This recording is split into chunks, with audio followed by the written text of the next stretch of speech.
Knowledge study में आपका स्वागत है। पिछले वीडियो में हम जो है वो वर्ण के बारे में जाने थे। आज जो है वो हम लोग वर्ण के भेद के बारे में जानेंगे। तो आज का आपका टॉपिक जो है वो वर्ण के भेद। पिछले वीडियो में हमने पढ़ा था कि वर्ण किसे कहते हैं। वर्ण उस मूल ध्वनि को कहते हैं जिसका खंड टुकड़ा नहीं कर सकते। फिर दूसरा हम बताए थे कि हिंदी साहित्य की सबसे छोटी इकाई को हम लोग जो वर्ण कहते हैं, जैसे क ख ये जाओ इसको हम लोग वर्ण कहते हैं। तो ये हिंदी साहित्य की सबसे छोटी इकाई, इसी इकाई के माध्यम से जो बड़े बड़े साहित्य जो लिखे जाते हैं। तो आज जो हम लोग जानेंगे कि आखिर वर्ण के भेद कितने हैं।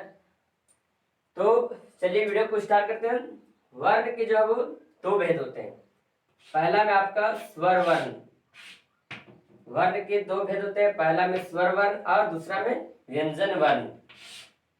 पहला में स्वर वर्ण और दूसरा में व्यंजन वर्ण। याद रखें वर्ण के दो भेद, स्वर वर्ण और व्यंजन वर्ण। अब जब स्वर वर्ण की संख्या कितनी होती है, वर्ण टोटल हमने जो पढ़ा था 52 में हम आपको जो बता देते हैं कि 52 कैसे होता है। तो 52 में जो वो स्वर वर्ण की संख्या कितनी है, ये तो टोटल वर्ण है, लेकिन वर्ण की जो वो दो प्रकार बांटे गए, दो भेद में। तो पहला जो वो स्वर वर्ण और दूसरा व्यंजन वर्ण। ठीक है, तो स्वर वर्ण की संख्या कितनी है, तो स्वर वर्ण की संख्या जो है वो माना गया है 11। कितनी माना गया है? 11। याद रखेंगे स्वर वर्ण की संख्या 11। अब आगे है व्यंजन वर्ण। व्यंजन वर्ण की संख्या जो है कितनी है? 33। व्यंजन वर्ण की संख्या जो है वो कितनी है? 33। अब ये 33 कैसे होता है वो देखेंगे पूरी तरीका से। हम जो है यहाँ पे आपको किसी तरह की कोई सस्पेंस नहीं रखने देता हूँ, आपको पूरी तरह से क्लियरफाई कर रहा हूँ। यहाँ पे देखिए कवर्ग से लेकर पवर्ग तक 25 जो वर्ण होते हैं। क ख ग घ छ छ ट ठ प फ, ये जो वहां तक जो 25 वर्ण होता है। ठीक है, आगे हम पिछली वीडियो में बताए थे अंतस्थ व्यंजन और उसमें व्यंजन के बारे में। तो अंतस्थ व्यंजन की संख्या 4, उसमें व्यंजन की संख्या 4। तो 4 4 8, 25 और 8 33। तो इस प्रकार से जो 33 जो व्यंजन वर्ण की संख्या होती है।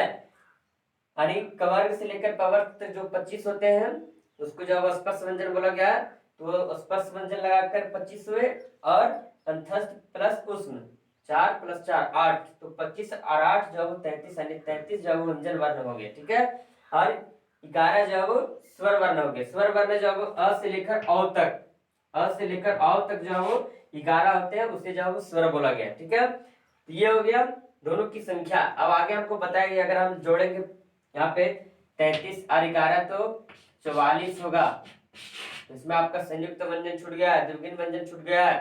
ठीक है, अनुस्वार विसर्ग छूट गया है। तो सब आपको सबको जो अलग अलग श्रेणी में रखा गया है। तो आगे जब हम लोग पढ़ेंगे तो उसको जो हम लोग अच्छी तरीके से जान जाएंगे। लेकिन फिलहाल आपको इतना जानना है अभी कि स्वर वर्ण की संख्या 11 है, व्यंजन वर्ण की संख्या जो 33 है। ठीक है, यहाँ तक दिक्कत नहीं है। अब आगे चलते हैं इसकी परिभाषा में, स्वर वर्ण की परिभाषा में चलते हैं। ठीक है, स्वर वर्ण जिन वर्णों के उच्चारण में, जिन वर्णों के उच्चारण में किसी अन्य वर्ण की सहायता नहीं ली जाती है उसे जो वो स्वर वर्ण कहते हैं। ध्यान से, जिन वर्णों के उच्चारण में किसी अन्य वर्ण की सहायता नहीं ली जाती है उसे स्वर वर्ण कहते हैं। दूसरा में कह सकते कि जो बिल्कुल स्वतंत्र होते हैं, जो बिल्कुल स्वतंत्र होते हैं। स्वतंत्र कहने का मतलब यह है कि जब हम उच्चारण करते हैं तो किसी अन्य वर्ण के सहायता से उच्चारण नहीं हो, यानी उच्चारण में किसी अन्य वर्ण की सहायता न ले। तो इसी जो हम इसीलिए बोला गया है जो बिल्कुल स्वतंत्र, अर्थात ये आपका जो आ ई उ ये जो किसी अन्य वर्ण की सहायता से उच्चारण नहीं होता। ये बिल्कुल जो अपने ही अनुसार जो अपने ही दम पे जो इनकी उच्चारण होती है। तो इसीलिए जब बोला गया है, इसकी परिभाषा दी गई है कि जिन वर्णों के उच्चारण में किसी अन्य वर्ण की सहायता नहीं ली जाती है उसे जो वो स्वर वर्ण कहते हैं। याद रखेंगे कि जिन वर्ण के उच्चारण में किसी अन्य वर्ण की सहायता नहीं ली जाती है उसे जो वो स्वर वर्ण कहते हैं। दूसरा में छोटा में याद रखने के लिए दे दिया कि जो बिल्कुल स्वतंत्र हो, जो बिल्कुल स्वतंत्र होते हैं उसे भी जो हम लोग स्वर वर्ण कहते हैं। तो आशा है कि ये समझ में आ गया होगा। ठीक है, तो ये स्वर की परिभाषा हो गई, ये स्वर वर्ण की परिभाषा हो गई। ठीक है, अब आगे है आपका व्यंजन वर्ण। तो व्यंजन वर्ण की परिभाषा को देखते हैं। व्यंजन वर्ण, यहाँ पे हमने देखा कि सहायता नहीं ली जाती है, सहायता नहीं ली जाती है।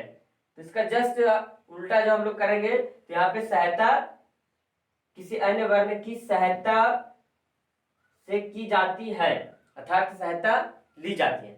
यहाँ पे देखिए, जिस वर्ण की उच्चारण किसी अन्य वर्ण की सहायता से की जाती है उसे जो है वो व्यंजन वर्ण कहते हैं। जिस वर्ण की उच्चारण किसी अन्य वर्ण की सहायता से की जाती है उसे जो वो क्या कहते हैं, व्यंजन वर्ण कहते हैं। दूसरा में, जिसकी उच्चारण स्वर वर्णों की सहायता से की जाती है उसे जो व्यंजन वर्ण कहते हैं। यहाँ पे दूसरा में दिया गया कि जिसकी उच्चारण स्वर वर्ण की सहायता से, जैसे आप यहाँ पे देखिए, क में जो वो ये जो वो छिपा रहता है ठीक है, जो वो छिपा रहता है, मेरा क्या है, स्वर है, मेरा क्या है, स्वर। तो ये व्यंजन जो है वो स्वरों की सहायता से ही जो इसकी उच्चारण होती है। तो ये क प्लस अ, तो ये बना क, ख प्लस अ तो ख। अब सभी पढ़ेंगे क ख घ, सब में आपका जो लास्ट में जो अ की जो वो उच्चारण होती है। तो अ जो हमारा क्या है, स्वर है। तो हम लोग कह सकते हैं कि व्यंजन वर्ण जो वो किसी अन्य वर्ण की सहायता से उच्चारण होती है, या फिर जो व्यंजन वर्ण जो वो स्वर की सहायता से उच्चारण होती है। इसीलिए जो वो स्वर जो है वो बिल्कुल स्वतंत्र होता है, ये किसी अन्य वर्ण की सहायता नहीं लेता है, बल्कि ये जो किसी दूसरे की सहायता करता है। स्वर तो किसकी सहायता करता है, व्यंजन को, ठीक है। तो जिस वर्ण की उच्चारण किसी अन्य वर्ण की सहायता से की जाती है उसे व्यंजन वर्ण कहते हैं।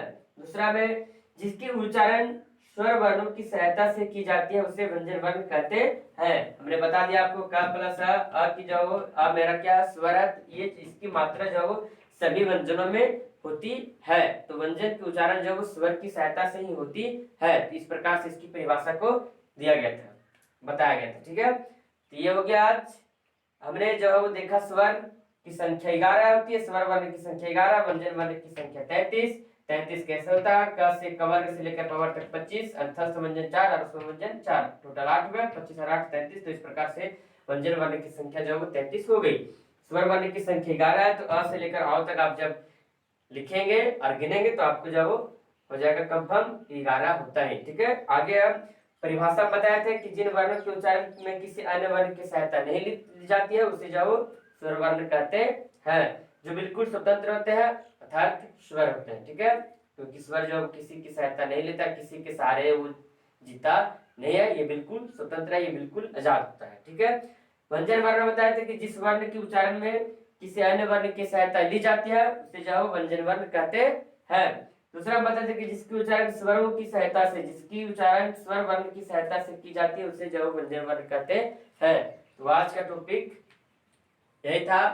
अब जो ये जो आप जो क्लास 4 से लेकर 7 तक के भैया जो देख लेंगे, सभी के लिए फायदेमंद होगा, ठीक है। तो ये था आज आपका वर्ण के भेद। अब जब हम लोग अगले वीडियो में हम लोग जानेंगे स्वर का प्रकार और व्यंजन के प्रकार, ठीक है। तो धन्यवाद, चैनल को सब्सक्राइब करें ताकि आपको जब हम इसी तरह की और इससे अच्छी से अच्छी वीडियो बनाकर आपके लिए जो डालते रहे और आप जो पढ़ लिख कर महान व्यक्ति बने। धन्यवाद।